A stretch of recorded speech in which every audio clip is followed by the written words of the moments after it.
I els alcaldes i alcaldesses no s'han sentit sols avui. Al contrari, acompanyats pels ciutadans, pel govern i per la majoria del Parlament. El president Carles Puigdemont i el vicepresident Oriol Junqueras han agraït sentidament als batlles el seu sentit de compromís per l'1 d'octubre, animant-los a no arronsar-se i fent també un advertiment a Mariano Rajoy. Que no subestimin la força del poble de Catalunya. Ells poden tenir moltes masses, i poden tenir molts de boes, i poden tenir moltes lleis, però hi ha una cosa que no tenen, no us tenen a vosaltres. No tenen el poble de Catalunya, no el tenen.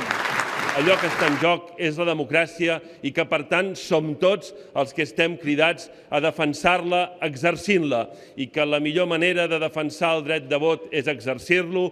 Els presidents de les dues entitats municipalistes, Neus Lloberes i Miquel Buch, que ja tenen també una querella sobre la taula, han refermat el seu compromís de no fer cap pas enrere. Com a alcaldes i alcaldesses, el que reiterem és la nostra voluntat d'estar al costat de la gent de les nostres poblacions. No us fallarem. Ells entenen la democràcia com la imposició i nosaltres, a Catalunya, entenem la democràcia com la diversitat. Els alcaldes i alcaldesses no només han volgut denunciar la persecució, diuen, política judicial a la que estan sotmesos per part del govern espanyol, sinó que també han lamentat una persecució als mitjans de comunicació i per això animen a votar, diuen, per dignitat. La setmana que ve la Fiscalia ja ha citat a declarar alcaldes.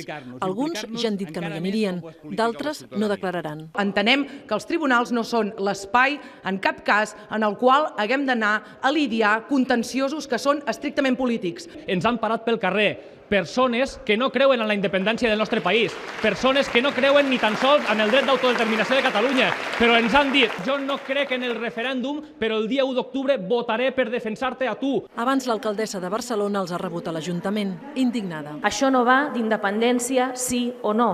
Trobaran un sol poble per defensar les llibertats i els drets fonamentals que tant han costat de conquerir. La plaça Sant Jaume, plena a vessar de ciutadans que volien donar avui expressament suport als seus alcaldes, però també altres que voldrien que els seus municipis col·laboressin amb el referèndum i no ho fan. Anna Figuera, TV3, Barcelona.